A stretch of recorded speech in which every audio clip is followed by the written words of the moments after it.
All right, so last week we talked about 3 specific types of graphs. What are they? Okay. Well, can you tell me what O gives used to be called? Yeah, the words are all there. The frequency, a cumulative frequency distribution chart. What's the other one? A frequency polygram, which is basically just a what? Not it's a line graph. Now the cumulative one is also basically what? But it becomes cumulative, which basically means it should only go up or stay the same. It should never go down. And what was the third one? Histogram, which is basically bar graphs that are specifically in what direction? Vertical. Very good. And if there's no bar graph, that is an absence of a bar graph, which just means 0 is in that chart. Don't forget to title your charts, your frequency on your y-axis, whatever your class is as your x-axis. Yes, ma'am. Paper. Until I learn how to do online, because I like to do that in at Lamar, but I don't know how to do that. But I prefer paper, which is what you'll get because you're in class until that changes. But it should be paper throughout the entire year. All right, any other questions there? All right.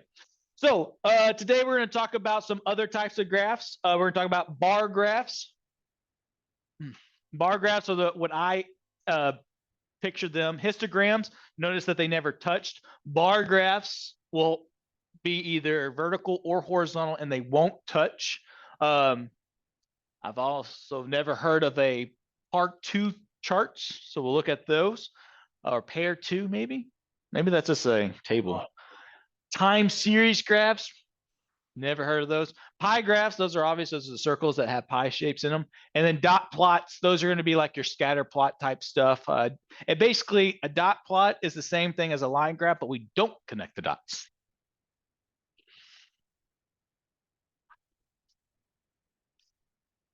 Oh, yeah, stem leaf plots. Yep, that's where dot plots come from.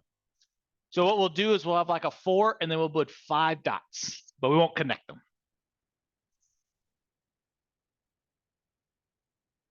Oh, yes. Yeah, like if I wanted 32, 34, 37, 37, 38, I'll write 3 and then write all the ones places. Maybe. I've always called it a stem and leaf plot, but maybe they all got these new names. All right, here we go. So, bar graphs. A graph that represents data by using vertical or horizontal bars.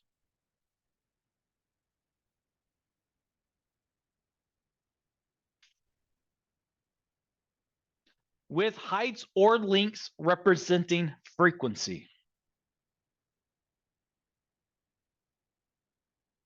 Right. To draw these, you will simply do what we've been doing. You would draw and label your X and Y axis. So that one represents the group or class, and the other represents the frequency. With bar graphs, you can actually kind of go a little bit where it doesn't always have to be the y-axis as frequency, because we can also go horizontal with it. And then you draw bars corresponding to the frequency. But what you'll notice is they don't touch like a histogram did. So they'll be like this, or you could have them like this. I think as long as they're vertical, it has to be a histogram. I think you can have a horizontals that do this. They can touch, but not vertical. But this is a question that we should probably research before we say anything about this one. Point of what? Touching and not touching? Visual aid. I mean, I really don't know why you would do either or. It could just be a visual effect with it, depending on how I want to catch my audience and stuff like that. Statistics is a lot of advertisement to your whatever you're trying to accomplish. All right. Far. So an example is 2. It's 2 through 7. It says sales for fast food franchises. The data gives the worldwide sales in billions of dollars for fast food franchises for a specific year. So Wendy's make $8.7 billion. KFC makes $14.2 billion. Pizza Hut made 9.3 billion, Burger King 12.7 billion, and Subway made an even $10 billion. And this comes from Franchise Times as the source.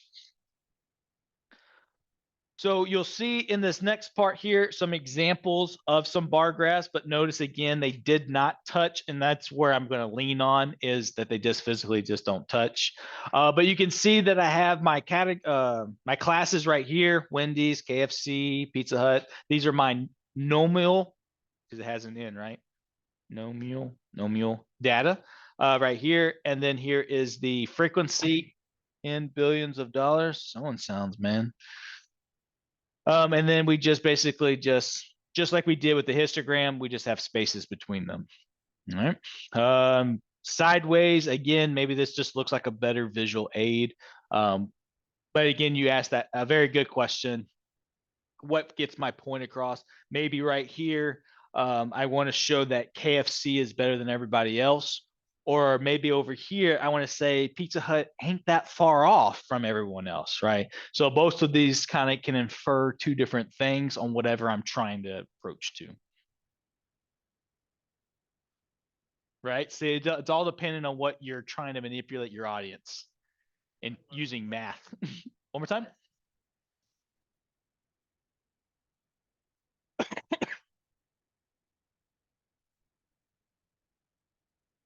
Almost 90% of these things. Unless you just, I mean, the only way to not be biased when you skew your stuff or put in your results is to make every result look the same. So, like, not in the sense that they all have to be $14 billion or anything, but I would keep it to where it's like by ones and like visually do it. As you can see here, this one started at 8 and then shot up by 2, where this one started from 0 and then went up by 5. I would say this one is probably more of a non-biased type of graph versus this one where they purposely started low at a 8 and then barely went up to show the huge difference between the two.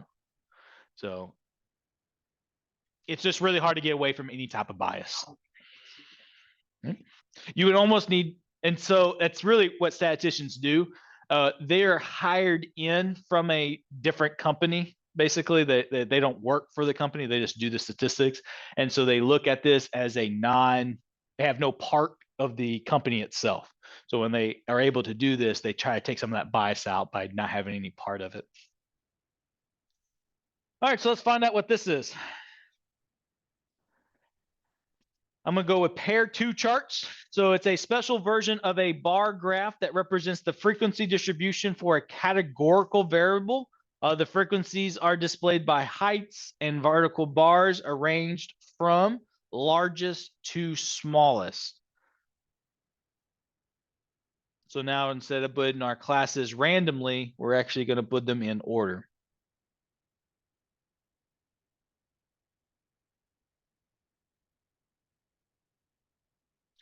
So an example of that, construct a pair 2 chart.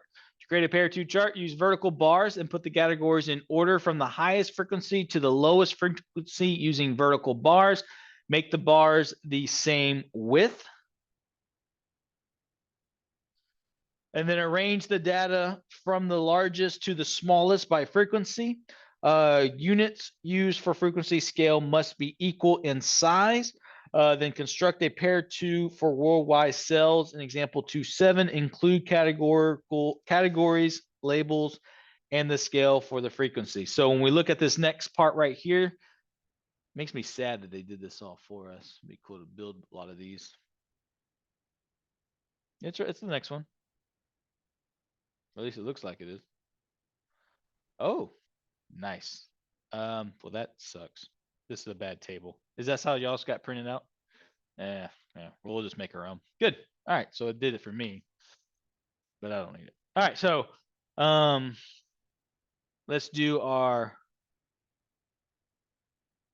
best impression of a chart. If you like to use this split graph, you're more than welcome to, but that's going to be a little bit harder. And then you want to have your categorical, but you want to go from largest to smallest. So when we look at our data, what was the largest? KFC. So KFC would then go first, followed by Burger King. I'm gonna just say BK. Followed by Subway. Yep. Sub. I'm just gonna say SW. Subway. And then what was next? PH. And then the last one, Wendy's, big W.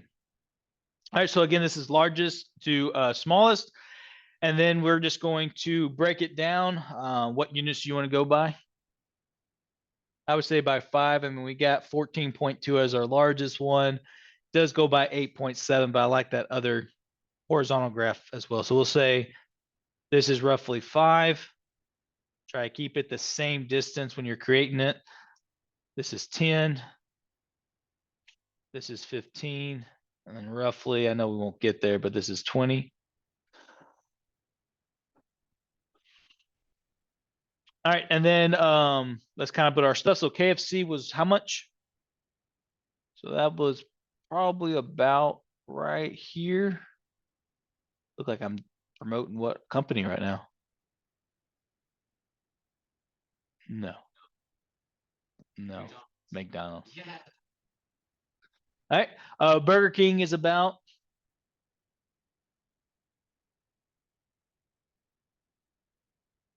probably about halfway, huh?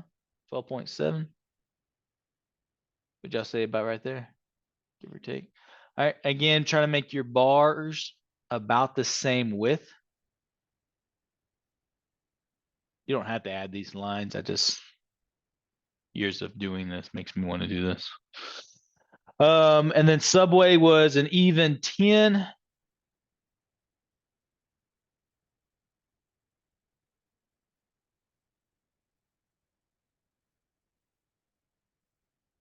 And then Pizza Hut slightly under that. So I'm gonna go about maybe right there, 9.3-ish.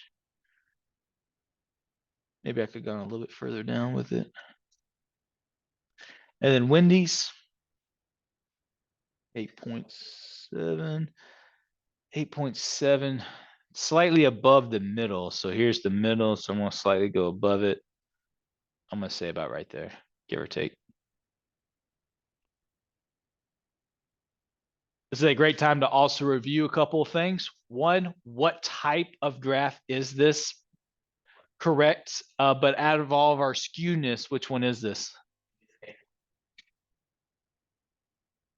Was that one of our options? I was going to go with right skewed, but is it? I don't think positive was one of ours. On the homework, it is. Yeah. Yeah, we had bell, uniform, J-shaped. Oh, okay. So would you actually call this right? Because that's where I was actually heading. This is more what? Reverse J-shape. So a skewed right would be that it went up and then went back down.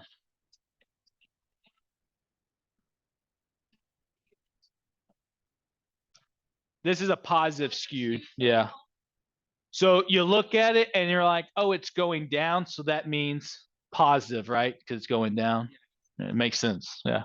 I have no idea where they get that. I would have said that was a negative, but yes, but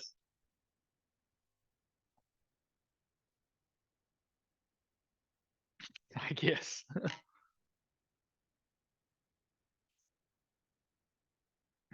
Well, so I was thinking right, skewed. What why they gave I don't know that either. I feel like you ever play with that sand that turns like you can make like land and water. You ever play that at the museum? Yeah, something like that. I don't know. It's in a museum. Like it has like a what's it called?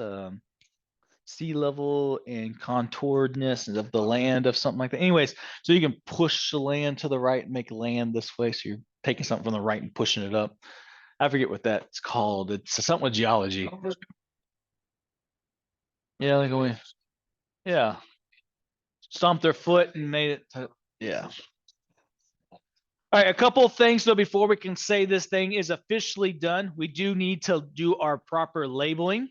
So this right here would be considered the what? Good. Dollars in billions. What would this bottom be? I like it. Fast food companies. I think you could have gone away with either one of those. I'm going to say fast food. And then what will our title of our entire graph be? Worldwide sales. I'm gonna go with in the billions. I don't think so. No, that's not part of our thing. We know that this is an x-axis and y-axis. At this point, you just gotta label what each thing represents. And you could have gone worldwide fast food sales more specifically if you wanted to, but make sure you give it a title. Any questions on how to produce this?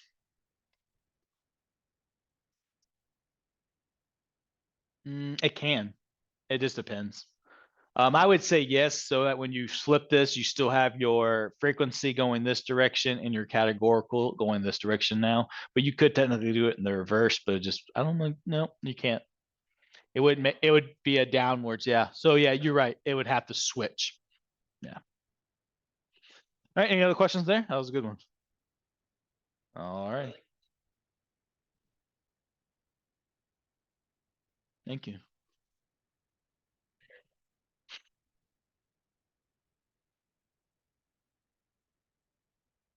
All right, so that is a pair two going from highest to lowest. So let's talk about a time series graph, which is a graph that represents data that occurs over a specific period of time. Wow, interesting. Draw and label the X and Y axis like we always do. Label the X axis for your years and your Y axis for the variable over time. Plot each point according to the table and then draw the line segments, not curves. That means it's going to be like a line graph connecting adjacent points. So they don't, it doesn't look like they, oh, they did. This is the example for it. The data shows the percentage of US adults who smoke. Draw and analyze a time series graph for the data. Did they do it for you? They did. All right, but let's so you can see from 1970 to 2010. So when you do a time series type thing, it's got to be over the same thing. So I couldn't say in 1970 this was KFC, in 1980 this was McDonald's or something like that. It's got to be the same thing. So in this case, it's all about the percentage of people who are adults who smoke from 1970 to currently 2010 right there. So you can see those. Well, we could infer what go. There's a downtrend, right? Less and less people are smoking cigarettes because what are they smoking now? Yeah, that's right.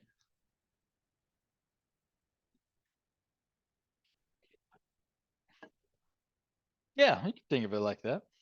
Because as you can see here, we have our percent of US adults who smoke. So in 1970, we had 37%. There's the point right there.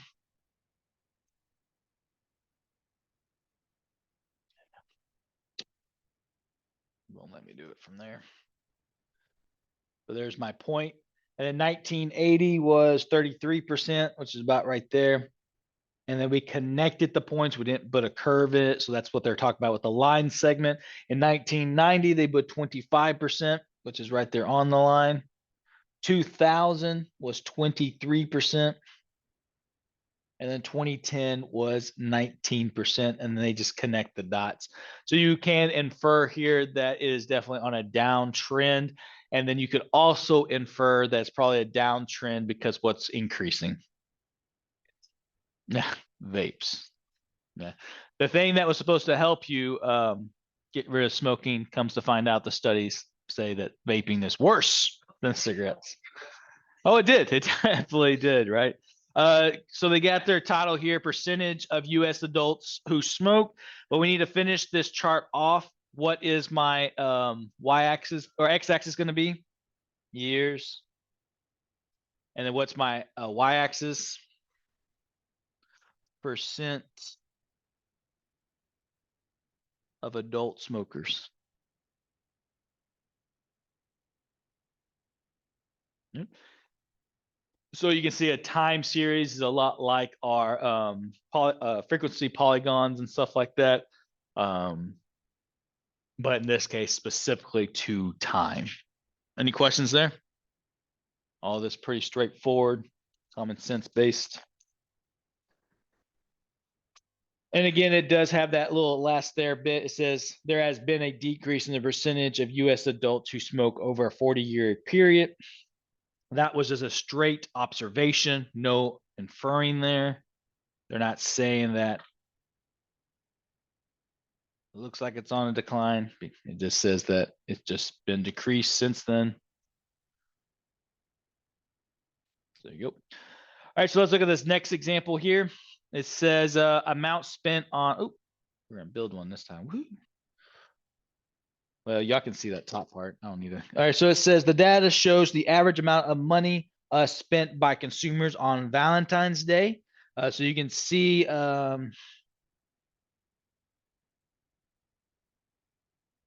okay, that's just one single person. So this is in the hundreds. So it's not like 100,000 or anything. It's like one single person. So in 2007, the average person spends $120, and then it went all the way to about $126 in 2012. So I would argue that. So it means in 2009, from 2008, I'm going to go with, I'm inferring a lot of breakups happened there. I don't know what occurred at that time. Yes.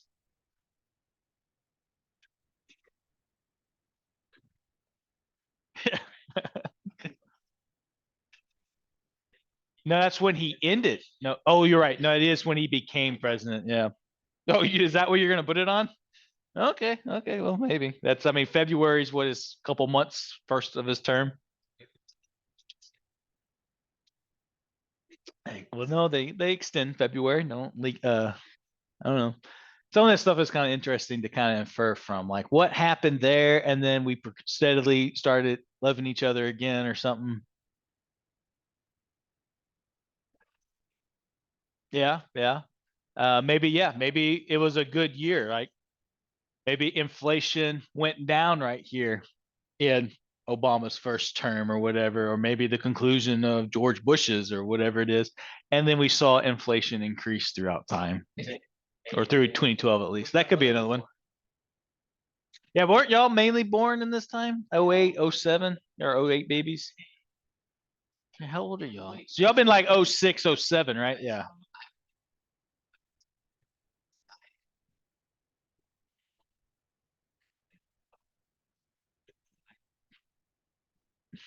All right, so we do need to put this out.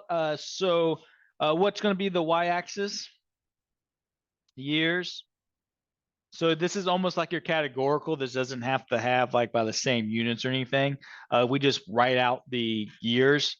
Even if you would have had a gap in there, it is completely fine. You would just say 2007. Ooh, I like that better. 07. I like it. 07.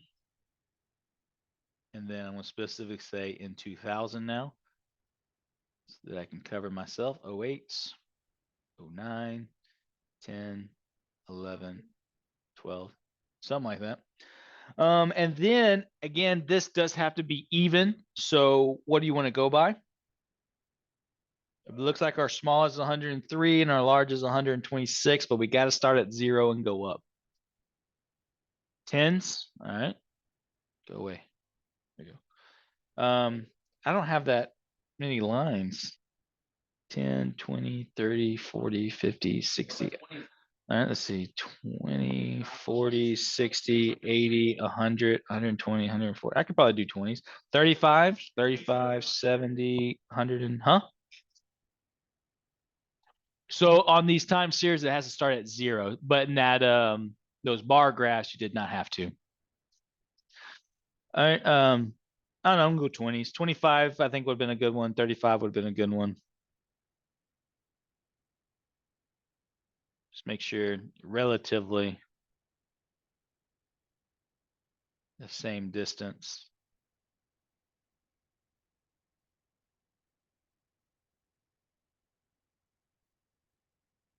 All right. So then we're now going to plot. So in 07 looks like 120. Right there. 08's 123. Slightly above, because 130 would be the halfway point. So it's slightly above. 09, 103. So we're going to drop.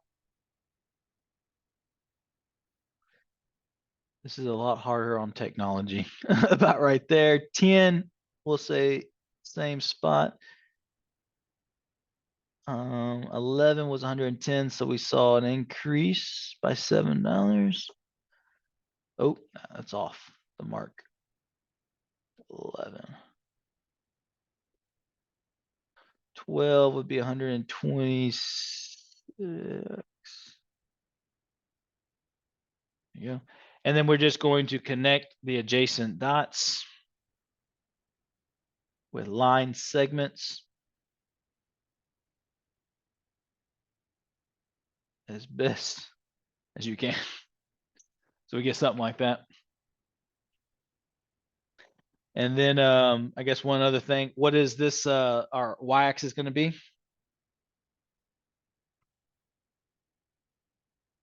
Yep, I'm gonna just put a $sign. What do you want to title this as?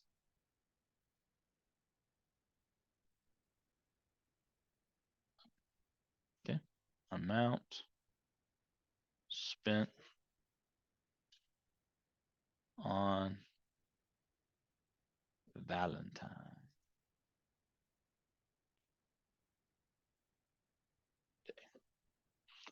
Amount spent on, I put of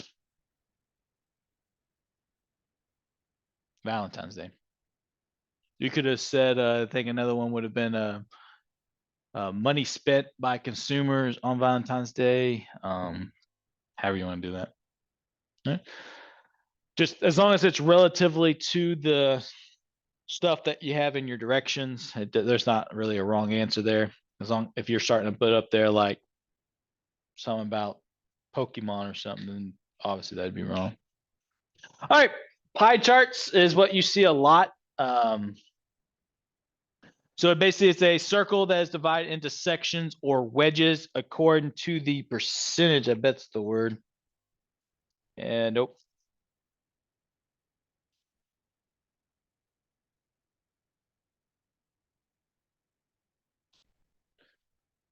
Alrighty. We did comment on that. It's proportion. I would have gone with percentage, but it's fine. Proportion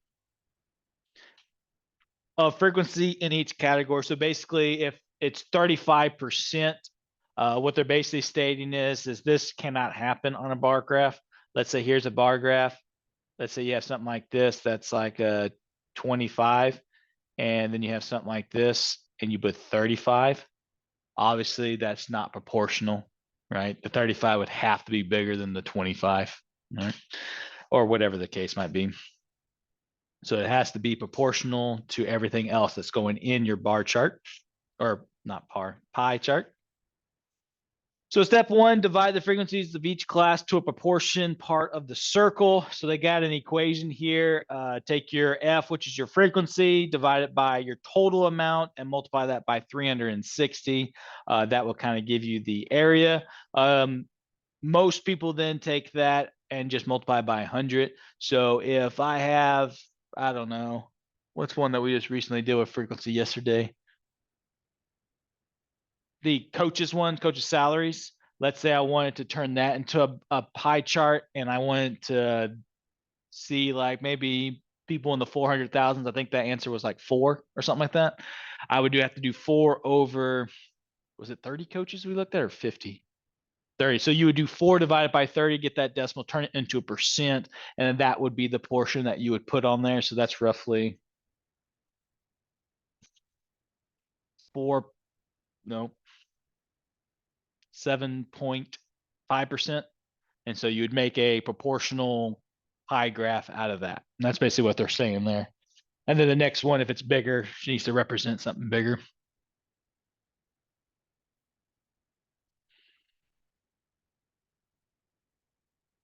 And then step 3 just says use a protractor and compass, draw the graph with angle measures of the degree values found in step 1 and label each section with the class name and percentages. I'm gonna be completely honest with you. I'll expect you to be able to do the math to figure out what the proportion should be of the degree angle, what the percentages should be.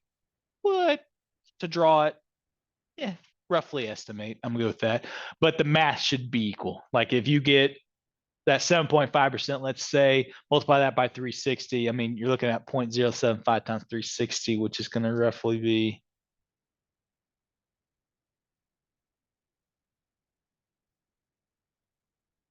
24 degrees or something. No, 21 degrees, 21 point something degrees. Ish. Yes. Now 7 times 3 is 21. So it has to be a 2. And then 7 times 6 would be somewhere around there. So I expect you to do that math. I was going to say 25 at first.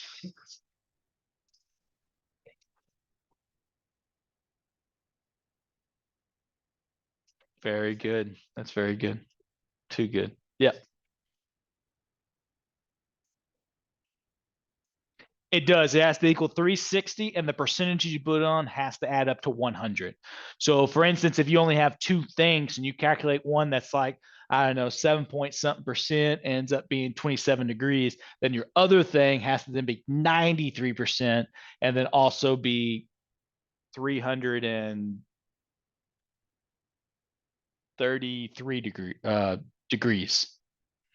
So it has to add up to 360 for all of your frequencies put together. And then the percentage also has to equal 100. Let's see if we get an example here. That'll be good to do one. Oh, perfect. It does. So here we go. So reasons we travel. It says use the data to determine the degrees and percentages need to construct a pie graph. For reasons we travel, travel data, construct the pie chart. Did they do it for you? Good. We get to build our own. All right, cool.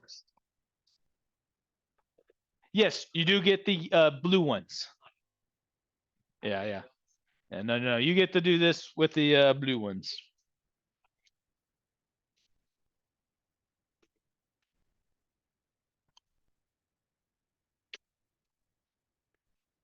Seven. Don't forget yourself. Oh, you're right. No, there's only 6 in this class. We had 7, and then we just never showed up. It is. It's awful lot of days. Like I literally asked my class, I was like, what's 10 minus 8? But the question was 10 minus 2. My brain just shoots out the answer before I can stop it. All right, so here we go. So it says, again, use the data to determine the degrees and percentages to construct a pie graph on reasons why we travel. People travel because 146 people travel because of personal businesses. 130 people travel because they're visiting friends or relatives. 225 is work related. I guess that's different from personal business. You're just taking care of your things. And then 299 people do it just for leisure. But before we can figure out all these degrees and percentages, what do we think we have to do first? We need to find the total. So go ahead and do that if you haven't already. This is also from USA Today. What is our total? Ooh, a nice even number. That makes life a lot easier. All right, to do the degrees, remember it's going to be the frequency that you're dealing with. So that's going to be 146. Divide it by the total, which is 800. And when you're looking for the degrees, you would then multiply that by 360. Then what do we get? Round to the 10th place for me.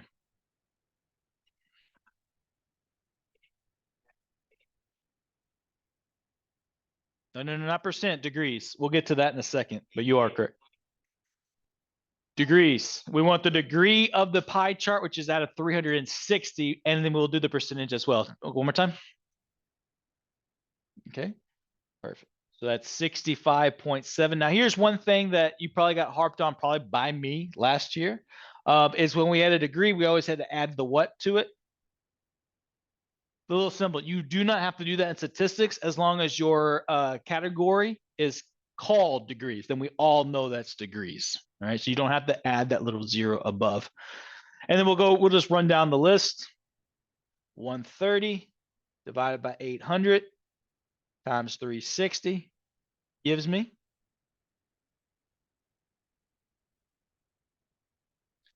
225 divided by 800 times 360 gives me 101.3. Yes, 558.5.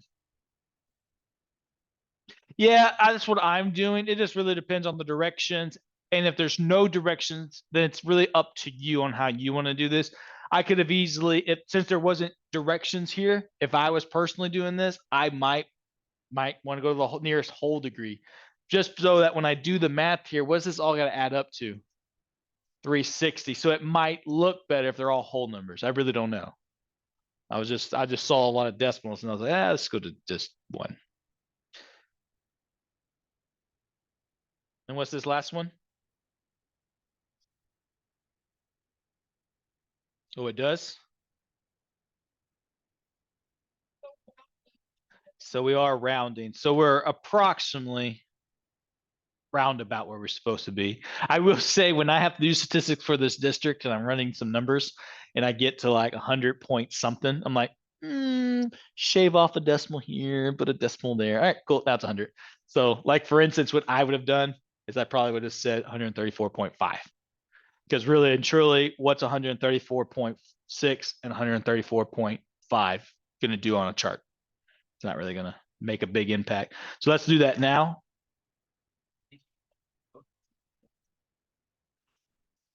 Yeah, I'm pretty good at on a polygraph. So what I'll have to do is I'll just have to say there could be some rounding errors or just rounding in itself somewhere in my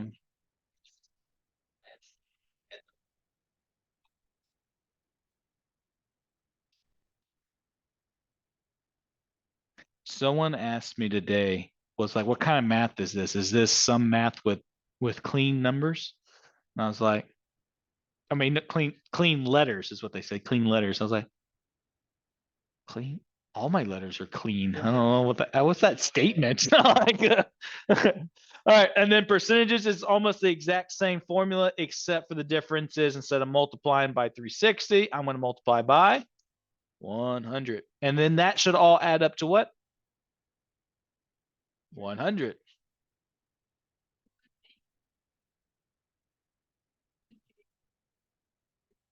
Yeah, so when you multiply that by 100, if we do the same thing here, we'll go to the tens place.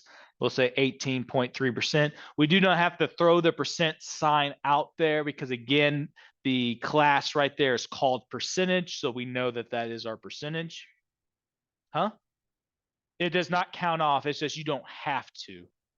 Now, if this wasn't labeled as percentage, then yes, I would need to tell the reader, hey, this is all percentages here.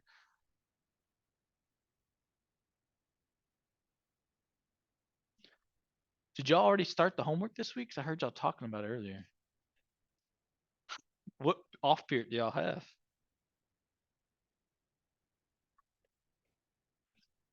Nice.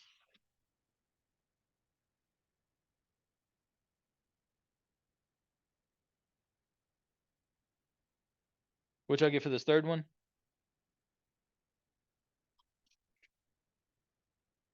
Okay.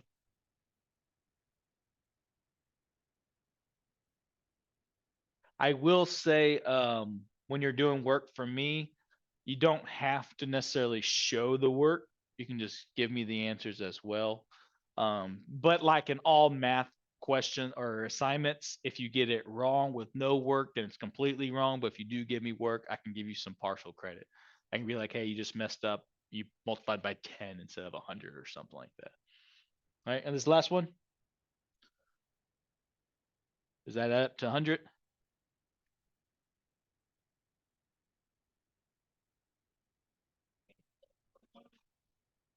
Oh, I was just going to do that. And again, that maybe that might help too. I don't know. If you did round to the whole number, or are you getting clean numbers? I bet you are because 800 is pretty even. Yeah. So maybe we shouldn't have rounded at all. I don't know. Yeah. Maybe that make more sense. But any questions then on how to produce that? Do you have a circle? I see circle. Okay. I want to try my best with my circle. Oh, wait, I have a circle. Does everyone have these numbers? I'm going to go to my circle, so I'm going to draw it. You ever seen someone draw a perfect circle? Impossible. It's impossible. All right. So this is bless you. I expect you to get a protractor out. So let's get our protractors. I'm just kidding. I don't have a protractor, but you don't have to use a protractor, but do round about where it should be. So here's your center, your circle, and then, well, we know this would be, what is a quarter of 360? Quarter of 360. 90, right? So if this is 90 and we have a 65.7, this will be 45. So I'd probably go like maybe in the middle right here. We'll start here. We'll draw this line straight down. And again, I'm just estimating it as best as I can. This would have been 90. This would have been 45. So I'm going to cut that about right there. So what you would do, and I've seen this in different type of things, you can write it in here, or you can do like a key. Since our circle is so big, I would actually probably just do personal business. You do, but you also they have to know what it is too. So I do personal business, and then I would do, ooh, this one gets hard.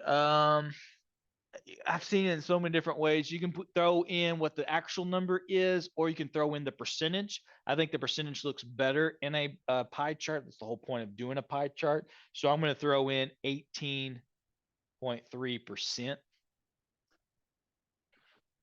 Yeah, yeah. But again, you might also see people that do this, and they'll say category, and they'll label their stuff. And then over here, they'll have their count or their frequency or whatever, and they'll label their stuff there, and then they'll color code it. They'll say like, this is orange, this is red, this is yellow.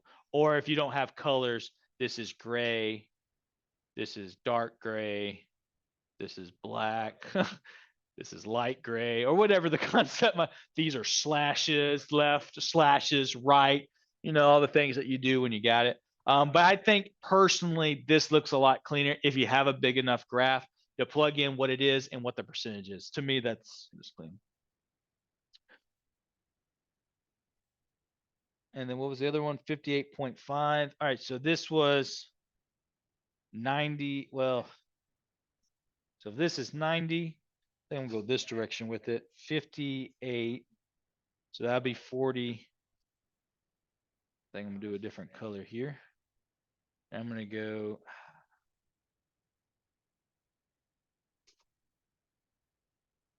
slightly, maybe.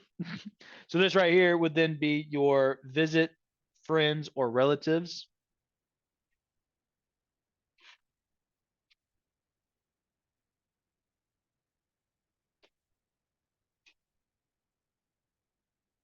And it would be 58.5%.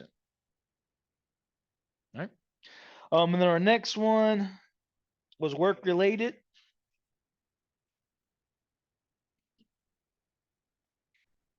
Oh, that was the degree. You're right. You're right. I heard you say 58, so I was just assuming. But you're right. That's the degree. 16.3%. That's right. 16.3%. All right.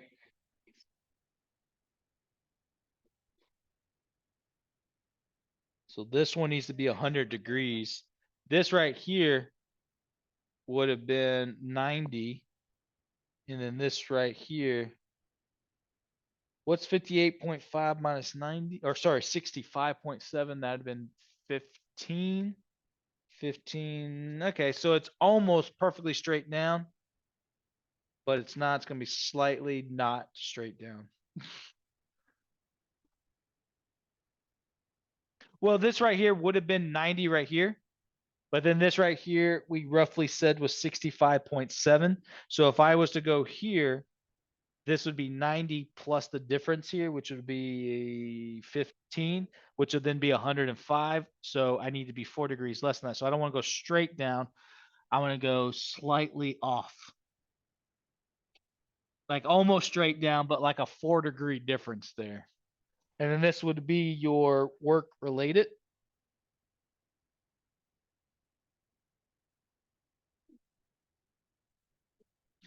Well, I can say this is going to look a lot better when you do it like in Excel. It just looks cleaner. It's a harder time to do this by hand. And that was 28.1%. And then this last part here would be the largest part, which is our leisure. You sure? Oh, I didn't spell this at all. This is what the book said. Leisure. I wouldn't have put an I in there. I'd have put Leesure, leisure. Um, and then this was roughly 37 point. We decreased that. Didn't we say 3? Yeah. Ooh, forgot the percent on there.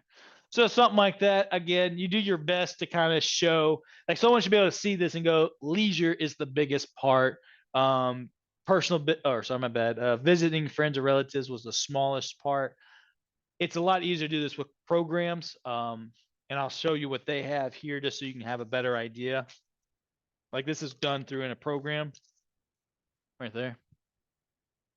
And you can see that definitely yellow, which is leisure, is your biggest portion. Green and red, which is what we had too with the orange and green, kind of look the same. So we would have to go to a key and show that, visiting friends was the smaller portion. But a Excel will do a lot better there. All right, so let's look at our last one, which is dot plots.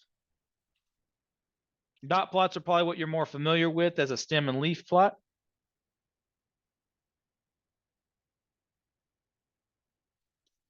All right, but a dot plot